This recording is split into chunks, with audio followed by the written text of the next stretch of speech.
Hi, Severance fans. Welcome back to Tori Talks with Dr. S. I'm Tori. This is Dr. S. Today we'll talk about Severance Season 2, Episode 6, called Attila. Do you know much about Attila the Hun? I don't know any details. I've heard of Attila the Hun in like 400 something. Right? Like being a fearless leader? like Ruler? like empire style, like taking over lots of lands type thing. But fearful, like scary. Crazy. Yes. Yeah. That's about all I know. That's all I know too. Okay, cool. Okay. Anyway, we do know why Attila is the title, but it's interesting to title the whole episode that for one little nugget. Anyway, let's get into it. Let's begin with Mr. Milchick because I am starting to feel sad for him. Yes. Ever since his performance review, he's feeling more. Well, it almost feels like he's ashamed, or like deep shame, and I wouldn't say self-hatred, but he just isn't feeling confident. He feels really like he wants to do better.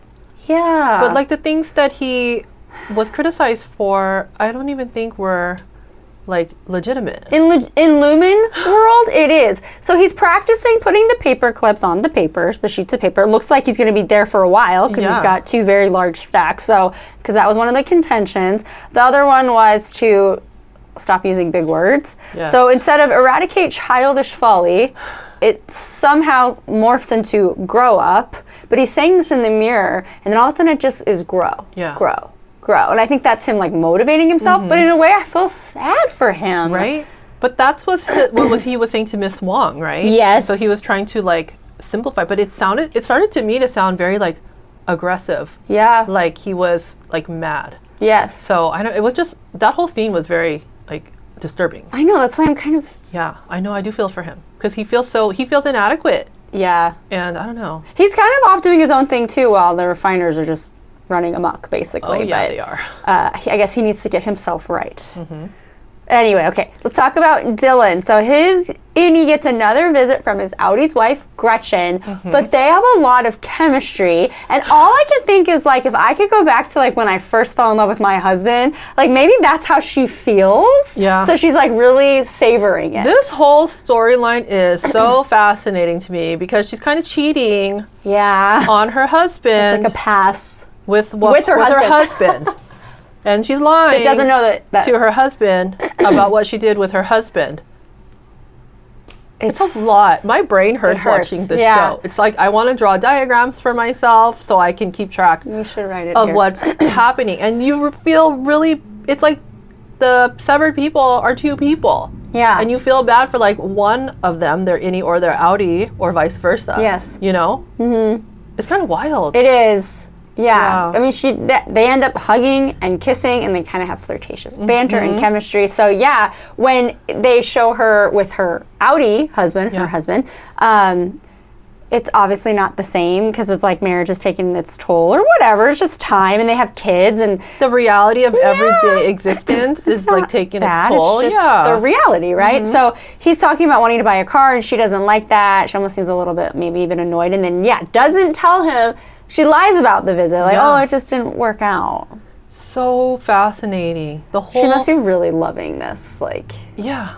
Like cheating. Yes. But it's not cheating because it's my husband. It's so weird. But yet you're lying, so then there's something wrong, because otherwise you would tell. Why would you lie? Yeah. And they, like Dylan's innie and outie, compare themselves to themselves all the time. Like Dylan's innie's like, oh, so my outie's a loser.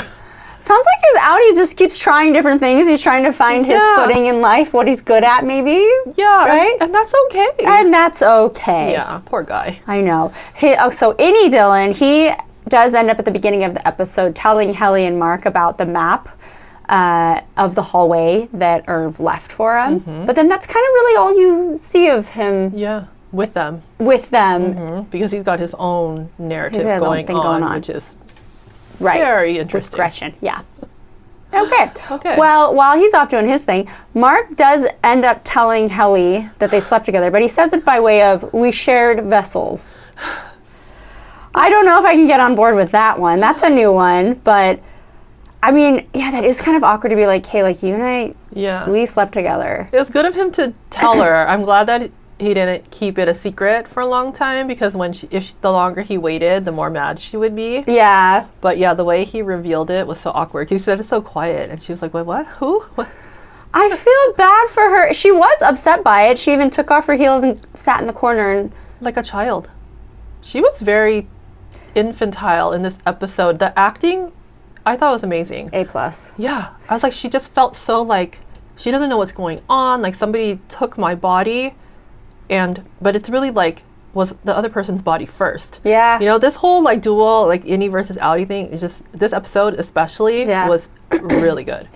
It's funny too the way she says that her outie dresses her like a baby. Yes. She's like, I mean, I don't think she dresses her like a baby, but you know, she looks like a woman. Yeah. But it's just interesting choice of words. But like they really are, and I know the creator said this, that the first season was like them being like children, like they're just kind of very new to the world. This one's more like they're like teenage years, I guess. Like they're just growing up. Yeah. So which proves true when they sneak off to go have sex, because she says he's trying to be so sweet and he's trying to handle it the best way he can, and Mark asks her, do you want me to describe what happened? She said, no, that's Helena's memory. I want my own memory, and I want it now. And Mark is so funny too, because I was like, no, she doesn't want to know that. I just wanted to be like, no, Mark, don't say that. Yeah, I did too. I was like, oh God.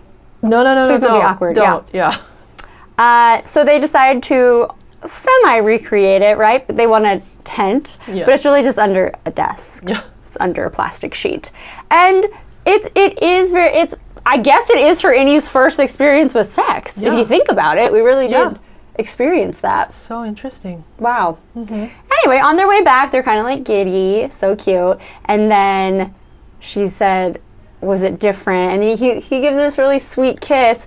But in that moment, we think, well, he thinks she's bleeding, but really he's bleeding. So this whole like reintegration sickness it's just following the same pattern as PD, so I'm very worried, obviously. So off to medical with Miss Huang. All right, Miss Huang. I don't understand her. I don't either.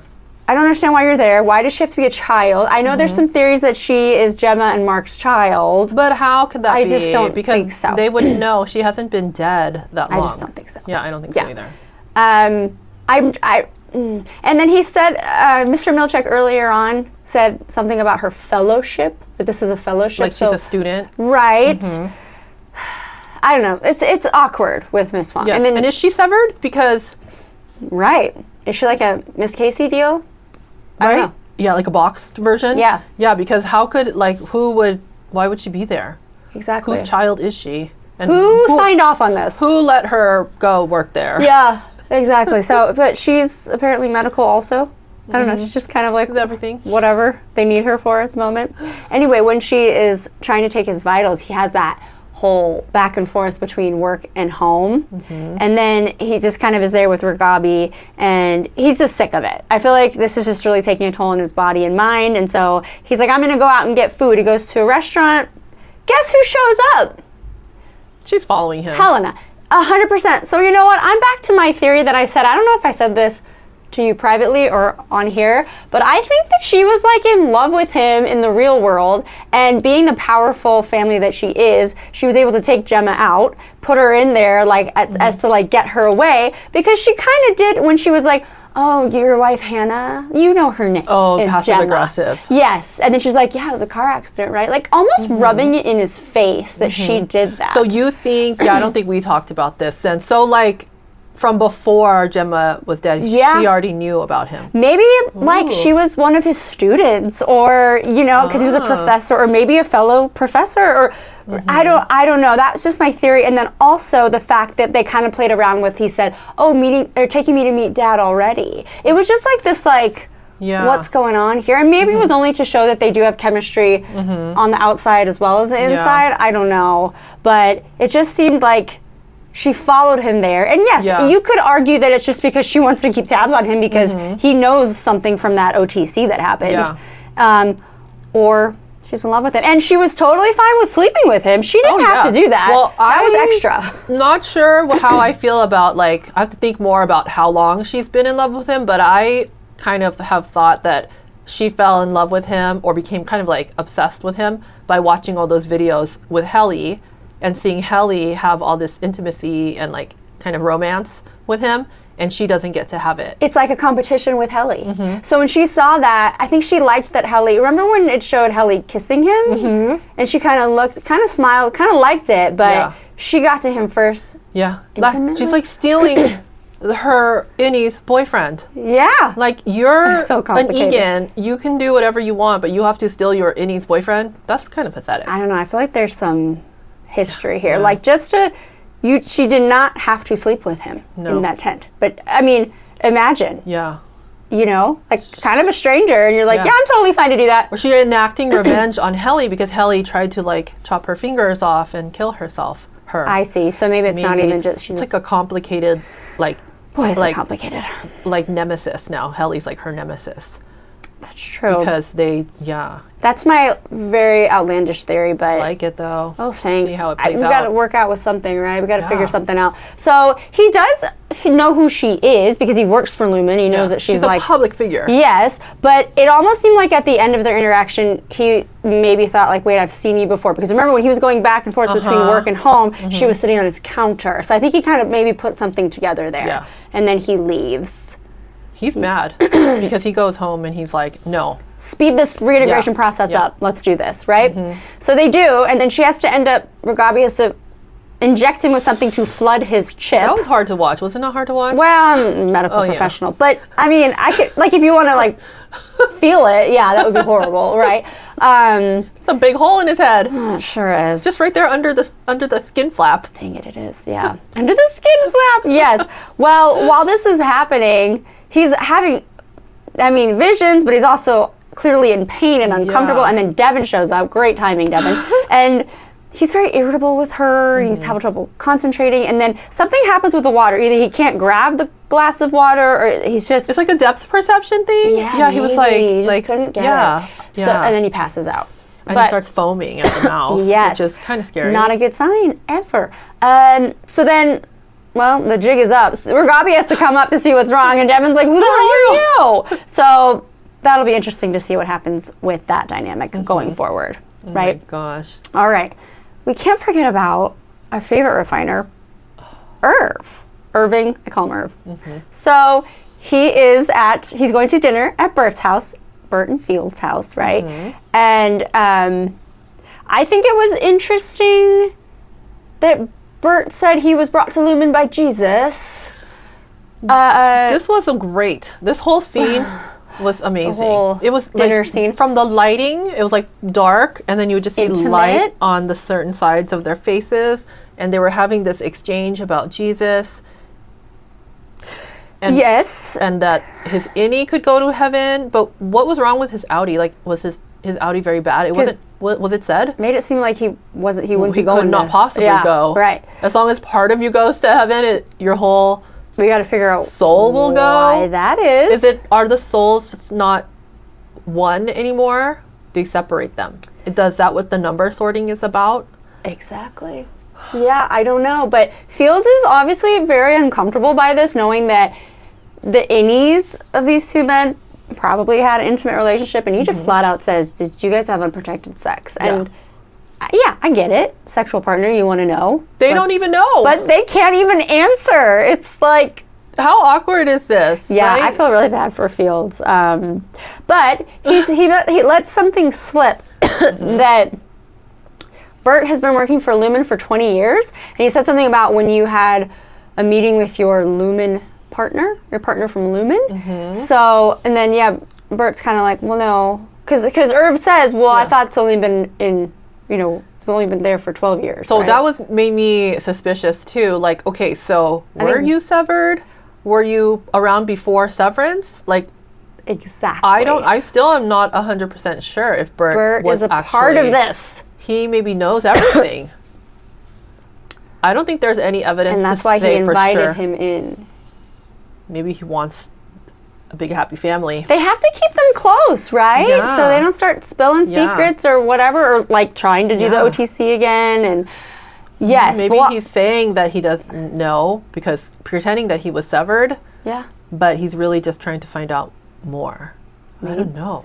Well, also, it's just interesting that while he's at dinner, Drummond breaks into Irv's house, So they into that helped- little chest. How did he know he wasn't going to be there unless Bert said, I'll have him at my house? Yes, you're right. So And why did he have so many keys on the keychain? Like, he must have the keys of a lot of employees. and he's Frolic. Yeah. So I wonder if they all have a tattoo of something. Well, I also noticed there's some employees that have a little pin here with a drop. Looks like a teardrop. Oh. I think those are the ones that aren't severed. Maybe. I don't know. That's just something I put together. Finally, after almost 2 seasons.